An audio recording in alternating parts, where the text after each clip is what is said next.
يا سائلي عن مذهبي وعقيدتي رزق الهدى من للهداية يسأل.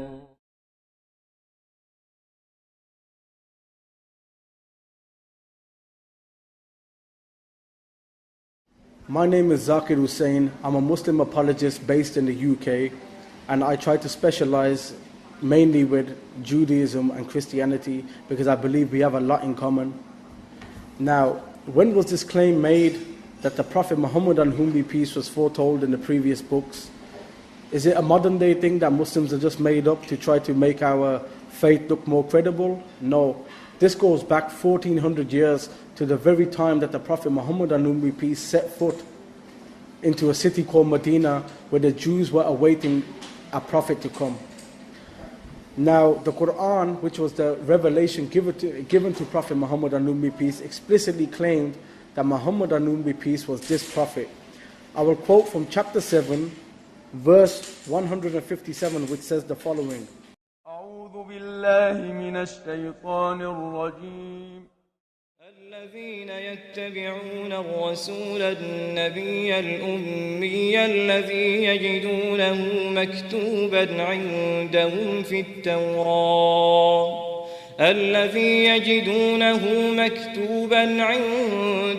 في التوراة والإنجيل يأمرهم بالمعروف وينهاهم عن المنكر ويحل لهم الطيبات ويحرم عليهم الخبائث ويضع عنهم إصرهم والأغلال التي كانت عليهم فالذين آمنوا به وعزروه ونصروه واتبعوا النور الذي أنزل معه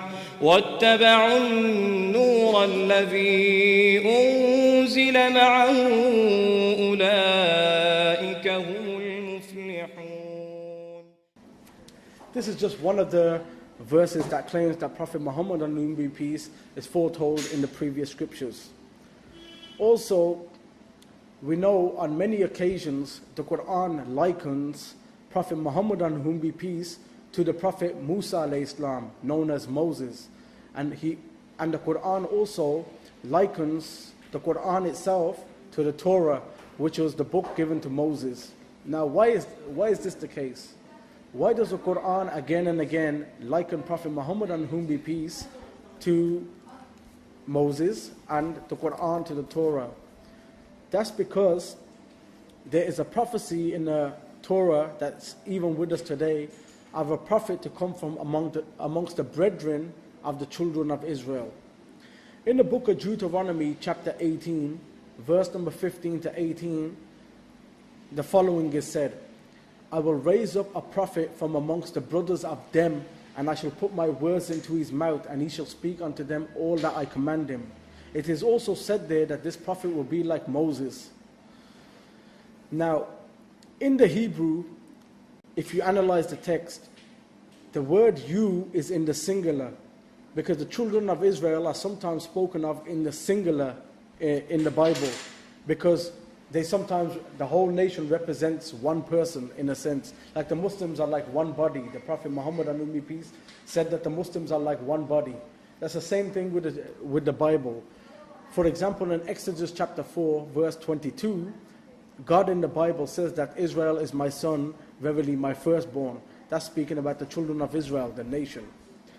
So when God says to the children of Israel, I will raise up a prophet from amongst the brothers of you, this prophet cannot arise from the children of Israel themselves, because the brothers of the nation of Israel are not the same as Israel itself. The nation of Israel is not the brother of the nation of Israel. So we have to ask ourselves, who are the brothers or the brethren of the children of Israel? Now, in the book of Deuteronomy itself, the Edomites, who are known as Arabs, are called the brethren of the children of Israel. In the book of Genesis, chapter 16, it says that Ishmael shall dwell in the presence of his brothers. Now Ishmael here doesn't represent Ishmael the individual, it represents Ishmaelites, the nation, which means that the brothers of the Ishmaelites are the other nations that descend from the prophet Abraham. Because in Genesis 15, God tells Abraham that I will make your descendants, make you a great nation through your descendants, which makes all these nations that descend from Abraham brothers of each other. So we know that this prophet will not arise from Israel itself, but from amongst the brothers of Israel. Now the question is, who? The Edomites, the Midianites, who? Why the Ishmaelites specifically? Well, we get a clue from the Torah itself. For example, in Genesis chapter 16 and 17, God says to Abraham, I will make you a great nation. Then that same promise is given to Isaac, who is the father of the children of Israel. Great nation. And then the same promise is given to the mother of Ishmael and Abraham regarding Ishmael, that he will become a great nation. Now, to know who the nation is that is the brother of Israel, that this prophet will arise from, we have to look at how was the great nation promise fulfilled with the descendants of Isaac. And interestingly enough, Moses himself answers this question in the book of Deuteronomy chapter 4, where he says, speaking about Israel, who is a great nation like unto us, who believes in the one true God and follows his commandments. So Moses himself likens his own mission to the fulfillment of the prophecy given to Isaac regarding his descendants, that they will become a great nation, by saying that a great nation is one who follows the one true God and follow his commandments. The only time this was fulfilled with the descendants of Isaac was with the coming of Moses and the Torah being handed down at Mount Sinai, which means Moses understood himself as the fulfillment of that promise. So to narrow it down and see who at the brethren of Israel is will the prophet arise from, we just have to see who else had the great nation promise. And in Genesis chapter 16, we see that it was the Ishmaelites who had the great nation promise. So if for the children of Israel, the fulfillment of the great nation promise was with the coming of Moses and them knowing the one true God and following his commandments, then we just have to ask in history, when did this happen for the Ishmaelites? For 3,000 years, there is only one time in the history of the Ishmaelites that history records where they knew the one true God and they followed these commandments, just like the Israelites followed the commandments of God with the Torah. And that was in the 7th century with the coming of Prophet Muhammad, on whom be peace, and with the revelation of the Quran. This is not something that just us Muslims claim. This is something that history itself testifies to. Even Thomas Carlyle said the same thing in the last century. The Chumash commentary of the Jews admits the same thing. Anish Rosh, a Christian apologist with an axe to grind with Islam, says the same thing. And history itself testifies to the same thing. So we already see a likeness with Prophet Muhammad, on whom be peace, and Moses, that both of them brought a great nation. But let me take this one step further. This promise was given to the Ishmaelites, and this promise was given to the descendants of Isaac, which was fulfilled to the Israelites. But this promise was also given to Abraham. Now, how was it fulfilled for Abraham? It was fulfilled for Abraham with the coming of Prophet Muhammad, on whom be peace. Because when God said to Abraham that he will become a great nation, when did all of his descendants believe in the one true God and follow his commandments, the same way Moses applied the prophecy? That was with the coming of Prophet Muhammad, on whom be peace. When he came, all the descendants of Abraham followed the one true God and followed his commandments. All of them, except for the Jews who rejected Prophet Muhammad, on whom be peace. But they still followed the one true God and his commandments in the sense of following the Torah.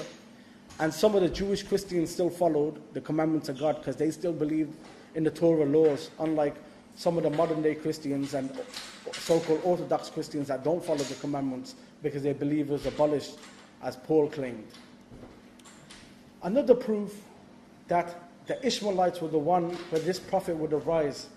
In the book of Deuteronomy chapter 33, it speaks about the revelation of God coming from Mount Sinai, moving further up in Seir, and then reaching his peak in the mountains of Paran.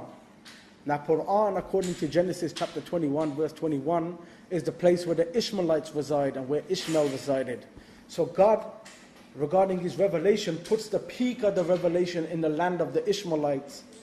And in the next verse, it says, and he shall come with 10,000 companions and a fiery law in his right hand.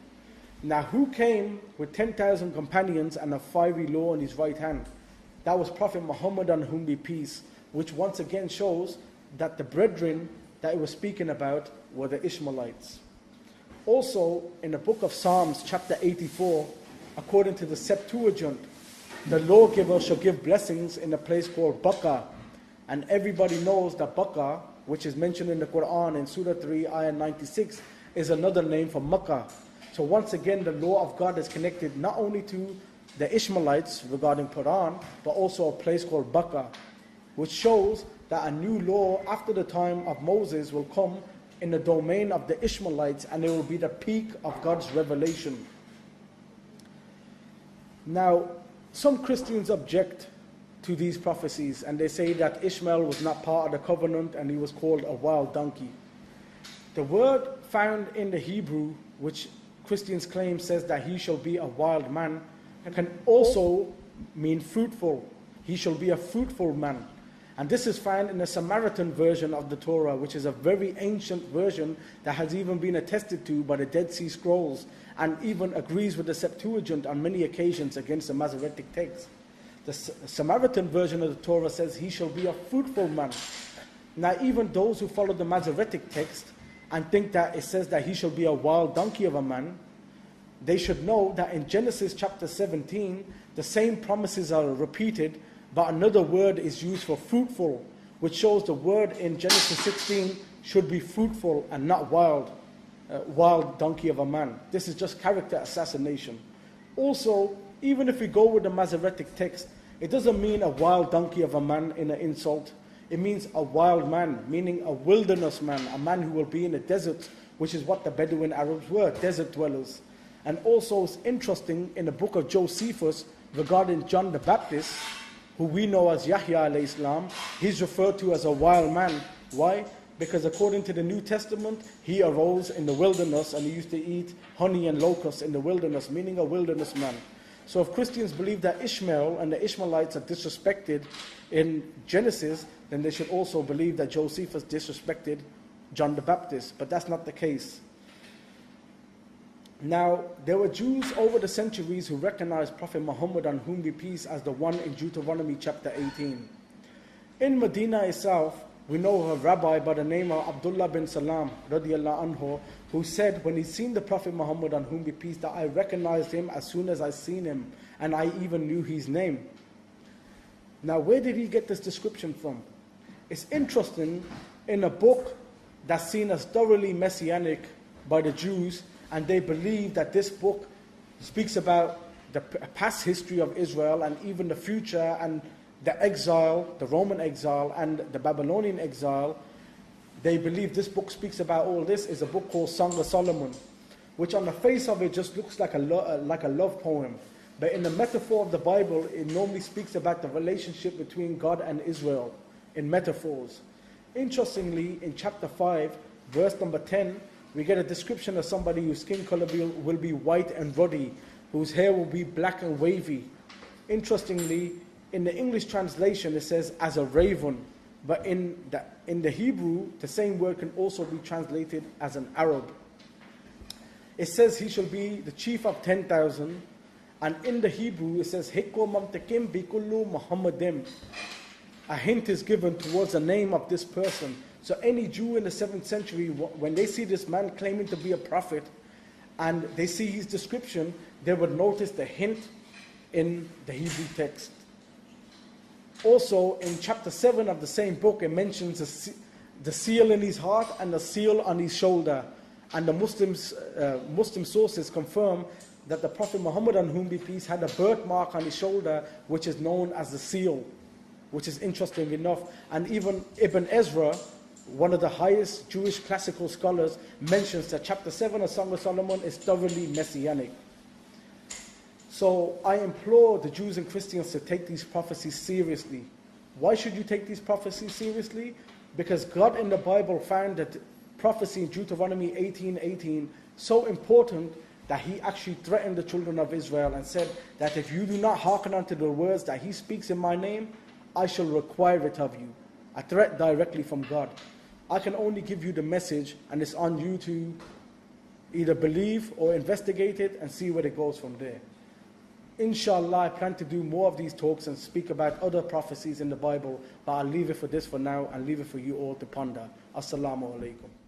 إن المصدقين والمصدقات وأقرضوا الله قرضا حسنا يضاعف لهم ولهم أجر كريم